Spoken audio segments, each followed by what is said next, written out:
Well, boys and girls, here we are back for season 3 of the Aston story. Let's roll!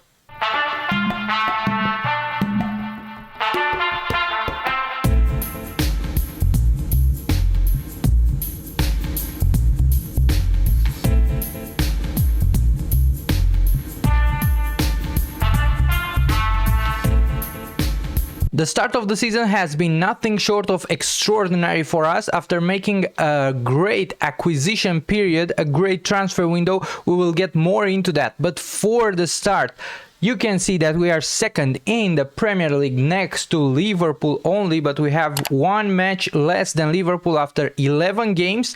We are at the beginning of November, so we skipped a little bit and we played some matches, and we will change a little bit the format because you will not see a match during the episode, but what you will see, it's a compilation, a summary of multiple matches that you can watch right now.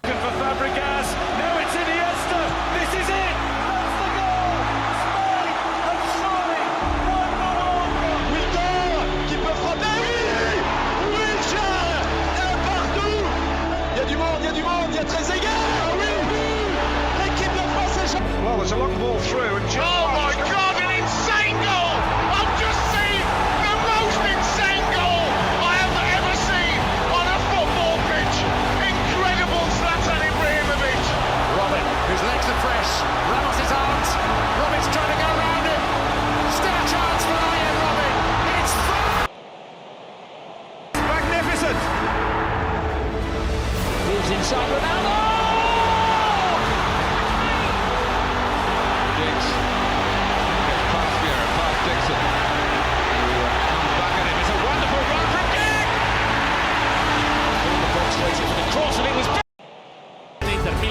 Una finta in area, ancora! È il principe, Diego Milito, la firma lui! Second Everton player to go into the book. Here's Salah, and still Salah. Oh, Mohamed Salah! How about that on your Merseyside derby debut?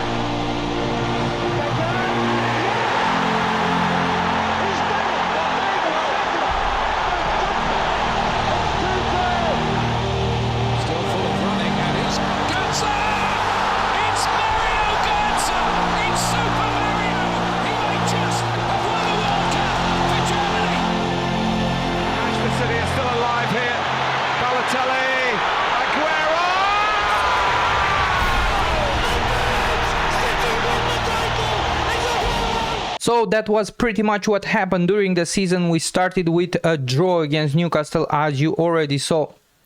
Then we had some very good matches against Everton, Leeds, Brentford. We managed to overcome Southampton in the Carabao Cup. And then we had a wonderful match at home against Arsenal, a 2-0. In Europa League phase, we are going through that giant league with 36 teams, and we need to get into the top 8 to avoid an additional knockout round. We are currently on 4th with 3 wins in 3 matches. We managed to overcome Huesca, who won the Spanish Cup, the Copa del Rey, so they are in the Europa League. And then we managed a very good win against Chelsea at home, 1-0. Then Tottenham, this was an amazing match because Tottenham were at the time also in the top of the league, but I think they are also now, they are on 4th, 1 match below us, 1 match less than us, and they can overcome us in case they win. So they are, let's say, virtually the first team in the league still. Their manager is Zinedine Zidane, so that's interesting. We lost 1 match so far against Leicester in the Premier League away, 3-2. A tough match. I wouldn't say it was not tough, it was very tough, and we were second best here. Marcos Leonardo scored a brace, but it wasn't enough.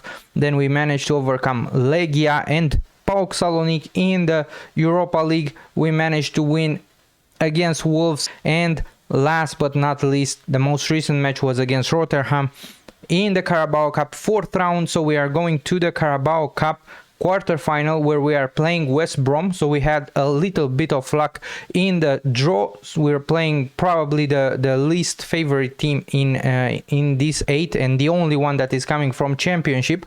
So I'm having quite big hopes for Carabao Cup. We got eliminated pretty early last season, so this season maybe we will be able to get into the final or even win it just like we did 2 seasons ago. In the Premier League, we are currently second. We lost 1 match, 3 draws and 7 wins, which is quite amazing, because if we are looking at previous seasons, let's take the first season when we finished on 10th. There we had only 12 matches won and we already have 7. So currently we are on our way to surpass, let's say, the 60-point mark or even much more than that. Last season we had 15 wins with 9 draws and 14 matches lost. So the key here will be to have less and less matches lost. Now, for this episode I want to get really detailed, if we can, into the tactics, because we employed 2 types of tactics. If we are going to this, the only match that we lost was where we tried something different, because we had a couple of players injured and we couldn't really use them. So we employed kind of an asymmetrical side, but overall we played a lot of 4-3-3 that you already saw in the first season, so 2 seasons ago, and we played also a 4-2-3-1 gegenpress, and we will get deep dive into both and make a short squad assessment, because we have brought in the players that we showed last episode, Youssoufa Moukoko, Patrick Schick, and we also brought in Diego Coppola, a very young Italian center back who is great, and I think he will develop into a first team player. He looks like this, so 4.5 stars potential. We paid a lot of money for him, 40 million, and he didn't play much. He is currently a substitute, but I think he will play much more into the future. We got also Alexis McAllister, who is playing, let's say, as a starter, but not all the matches. Let's say maybe half of the matches he's a starter, just as Fabio Miretti. We also have our, let's say, older guys, the guys who have more experience in being around the squad of Aston Villa, Jacob Ramsey, Douglas Luiz, who are also playing. We have Buendia on the right side, we have Nicolas Gonzalez and Victor Roque on the left side. We still have the guys from last season, Brandon Williams, Philogene Bidas, and so on. But who you are not seeing anymore, there are a couple of players. One of them is Sofian Amrabat, who went to Brentford for 20 million. Considering that we bought him for 3.1, I think it's quite a coup for us. We really got a lot of money. Louis Barry also left for Nottingham for 11.5 million, but we have a clause. We are able to buy him back for 35 million if we want in the future. Currently we didn't need him, but if you can see here, his transfer value is already increasing to 19.5 to 28, so probably will be increasing in case he plays the full season, or maybe a couple of seasons, to 35, and 35 might be quite a small amount to buy back Louis Barry, but currently we have a lot of strikers, so I don't think that we need him, at least for the next couple of seasons. So also in terms of transfers, we sold some of the leaders of the team. Emiliano Martinez is going to Atalanta. Yeah, already is there, 39 million. He already played 10 games, so he's probably very happy there. We managed to sell Philippe Coutinho to Leicester. He had a clause in his contract to be mandatory bought by Leicester after a loan. He is there right now playing for his 2nd season. And we loaned out Danny Ings to Shabab Al Ali, who I think are in the Emirates, yeah, United Arab Emirates. If we are looking at the contract, they are paying an important amount from the contract. I think it's 40 to 60% or something like this. He can be recalled, so we can bring him back if we want. No, I think so. He's on a foreign loan. The deal cannot be cancelled outside. So in the transfer window, during the transfer window, we can recall him, like in the winter transfer window, but we don't currently need him. The only issue here was that he was one of the leaders of the team. along with Emiliano Martinez, so we had to change that. Also, another leader of the team, John McGee, 30 years old Scottish guy, went to Monaco for 23 million. He wanted to leave at the end of his contract, which would have been in 2025, so end of this season, but we got an offer for 23 million and he's off to Monaco, where he is playing, and I think he is quite happy to be in Ligue 1. He is a starter. I don't think we would have had enough space for him to play in our squad. So now let's deep dive a little bit into the tactics. This is the tactic that I use for pretty much a lot of the season. Brought in Chris Smalling, so he will be the partner of Nathan Collins here in the center of defense. Valentin Rossier, that I showed you last episode, fullback from France. He actually came from Besiktas, but he's a French player, quite good. He's, I think, the kind of Moneyball player that you want to buy, because his attributes are not great, but he has terrific seasons. He really plays very, very well, has an average rating of 725, and he had over 729, 731 in Turkey, so very good from this perspective. He's not that young. I think he's 28 years old, so for us he's a very good signing. He's a little bit better than Mati Cash, I would argue, but let's see. I played him a lot. Bouba Kamara cannot be taken out of this. I think he's one of our best players. He had terrific season also last year and also this year. 699 average rating, but he played a lot of matches also in the cups, in the continental competition. He was detrimental. He was very, very good there, and he has a very good season right now. He's young, 24 years old, and I cannot take him out of the team, really, even though if you are looking at the attributes, it's the same thing. He is not amazing, he's not world class if you want, but he is quite a good player. Then for these two roles, advanced playmaker and mezzala, we had Jacob Ramsey and Douglas Luiz. The thing is that both of them can play both roles. I love to see Douglas Luiz more on the mezzala side, because I think he has the attributes to be a mezzala, better physical attributes. He can go on with the ball and really go forward with it. He has the technique and the first touch and the dribbling ability and so on, while Jacob Ramsey is let's say a better playmaker. This is how I see him. He can play also here in the advanced attacking midfielder role, has the dribbling technique, ability, passing and so on.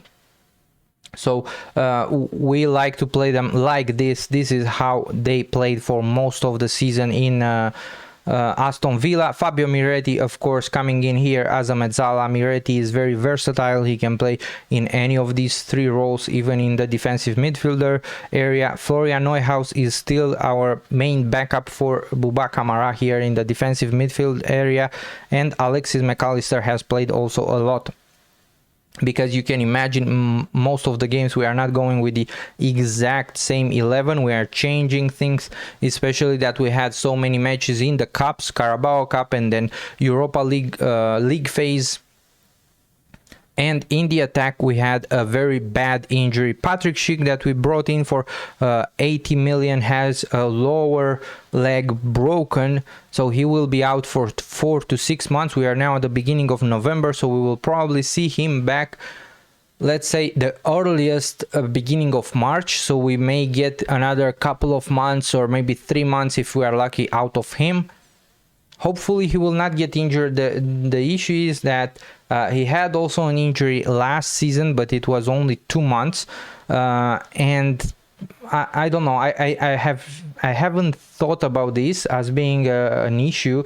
He had a torn hamstring. He had hamstring strain. So I was thinking, okay, let's say he still has a hamstring injury. This will take him out for a couple of months, 1 month, 2 months the most. But this one looks like it's much more serious. Yeah, he has this kind of lower leg broken lower leg injury, so he will be out for a while. we cannot use him, so we used Marcos Leonardo as the first starter because he had a terrific season last season and he deserved to be, and Yusufa Mukoko, who played amazingly. 0 goals in the Premier League, but if we are going to this, you will see that he scored 2 goals in the Carabao Cup against Rotterdam, 2 goals against Legia in the Europa League, and managed also some assists against Wolves, against Tottenham, and so on. So he really stepped up when we needed him, and as you can see, he was mostly a substitute. Some of the matches, like with PAOK, with Leicester, he was the one starting, but he didn't perform that well. He performs, I think, much better as a substitute or when we are playing with lesser opposition like Rotterdam. In terms of tactics, we are playing a short passing, lower tempo, so it's pretty much how you would use a vertical tiki-taka. We like to work the ball into the box and put in low crosses. We don't time waste, and in transition this is a bit of a change because we are only counter pressing, but we didn't tick any of these when possession has been won, or about distribution. We don't distribute to a certain area. We are letting Carnesecchi to choose, or the second goalkeeper, which is Luis Junior, coming in from Famalicão in Portugal. He didn't play yet in the league, but he played a couple of matches for us in the other competitions like Carabao Cup and Carabao Cup. Pretty much we let them decide how they want to distribute the ball. We didn't have any errors, any mistakes in that leading to the goal. In terms of pressing, we are doing high pressing, trigger press much more often. We are choosing to prevent short goalkeeper distribution, and we get stuck in. So most of the times we are going with a balanced mentality. This looks like a pretty basic type of vertical tiki-taka. Sometimes we are using this guy as a winger instead of inverted winger, but these are pretty much the roles that we are using with very little player instructions. Like Ramsey here is told to hold a position, Miretti is not told anything, and we don't have a lot of player instructions overall. Sometimes these guys are told to shoot more or to dribble more, but not every match. And this is pretty much, it's quite basic, but it helps us to use all the players that we have there. The other tactic that we are using is this 4-2-3-1, which is let's say a gegenpressing style with let's say lesser team instructions. We are using passing directness standard or slightly more direct, attacking with wide, play out of defense and pass into space. So it's really very fast moving attack wide, using a lot the wingers and so on. Same thing in transition. This time we didn't tick anything when possession has been lost, so we are let's say in a moderate state when possession has been lost. When possession has been won, we are countering a lot.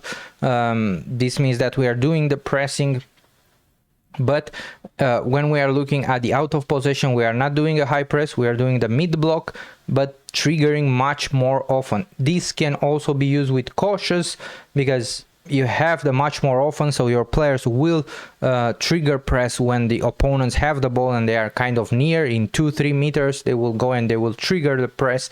The same thing, prevent short goalkeeper distribution and get stuck in. Defensive line is usually standard. If we are going to this one, I like also to use a standard defensive line to cover for ourselves, because we can see in the match engine or whatever you want to call it, animations for the FM23, is that when you are using a higher defensive line, you tend to get caught a lot. And we have Nathan Collins, who, let's say, has quite good physical attributes, but we will also have Chris Smalling, who is 34 and probably does not have the same he has very good pace overall, so it doesn't have very high acceleration but quite good pace, so I don't think even he can be a victim of high defensive line, but still I'm going with standard to be sure that we are covered in that area. A lot of young players, a lot of preparation for the future, so we have whatever we need to be really contenders this time. I don't know if we will be able to compete for like title. I don't think so. If we are able to compete for the top 4, it's much better, but we will see this. Don't forget to subscribe, leave a like and follow us, because we are about to drop another episode very soon. Stay tuned.